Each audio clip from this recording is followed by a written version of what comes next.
กองประชุมสร้างความเข้มแข็งเกี่ยวกับเวียกงานการปรับตัวเข้ากับสภาพการเปลี่ยนแปลงดินฟ้าอากาศ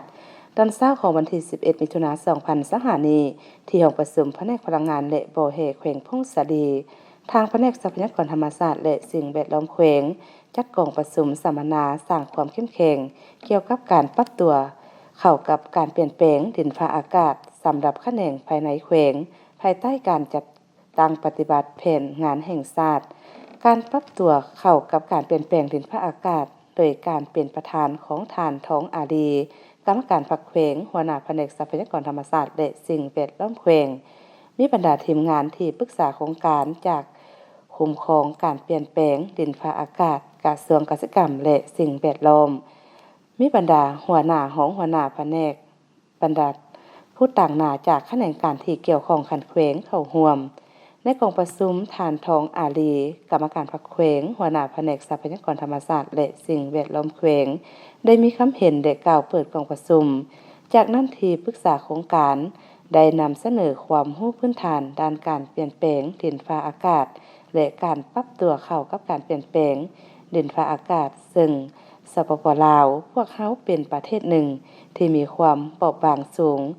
จากปัญหาการเปลี่ยนแปลงดินฟ้าอากาศเป็นต้นพายุภัยน้ำท่วมภัยหนาวภัยแห้งแล้งและดินเจือนย้อนระดับความสามารถในการปรับตัวหรือการรับมืออย่างต่ำฉะนั้นเพื่อลดผลกระทบดังกล่าวที่คาดว่าจะมีความรุนแรงเพิ่มขึ้นในอนาคตการวางแผนเพื่อปรับตัวเข้ากับการเปลี่ยนแปลงดินฟ้าอากาศทั้งในระยะสั้นและระยะยาวแม้นมีความจำเป็นและสำคัญที่สุด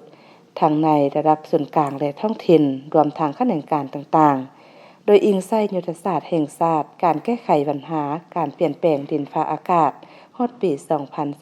2030 สปป.ลาวเห็นได้ความสำคัญของเวียกงานการเปลี่ยนแปลงดินฟ้าอากาศและได้ดำเนินการแก้ไขปัญหาดังกล่าวอย่างจริงจังอยู่ภายในประเทศและร่วมกับประชาคมโลก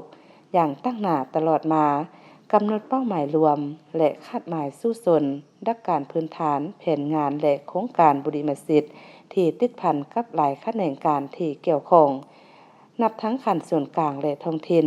เพื่อเป็นการสร้างความเข้มแข็งให้แก่เวียกงานการปรับตัวและสร้างความทนทานต่อการเปลี่ยนแปลงดินฟ้าอากาศการลดพรธาตุอายเหือนแก้วการเสื่อมสารและสร้างสภาพแวดล้อมที่เอื้ออำนวยสำหรับการคุ้มครองการเปลี่ยนแปลงดินฟ้าอากาศจากนั้นทานนางเพชรสมรแสงสมโพห้องหัวหน้าแขนงสิ่งแวดล้อมและการเปลี่ยนแปลงดินฟ้าอากาศได้นำเสนอแนวความคิดเกี่ยวกับการประเมินความเสี่ยงและความบอบบางจากการเปลี่ยนแปลงดินฟ้าอากาศและผ่านทางบทประเมินความเสี่ยงและความบอบบางต่อการเปลี่ยนแปลงดินฟ้าอากาศของแขวงพงศาลี Provincial CRVA ของแขวงการเปลี่ยนแปลงดินฟ้าอากาศในทุกมื้อนี้นับมีความรุนแรงขึ้นเช่นภัยน้ำท่วมพายุและดินเจือนซึ่งได้สร้างผลกระทบอย่างร้ายแรงและใหญ่หลวงต่อทรัพย์สินและชีวิตของประชาชน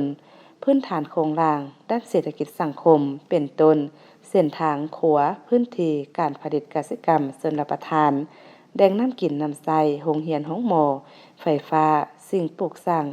และสิ่งเอื้ออำนวยความสะดวกต่างๆในขอบเขตของแขวงจากนั้นผู้เข้าร่วมกองประชุมมีคำถามคำตอบและปรึกษาหารือและเติมข้อมูลใส่ห่างประเมินความเสี่ยงและความบอบบางการเปลี่ยนแปลงดินฟ้าอากาศของแขวงพงศาลีเติมอีก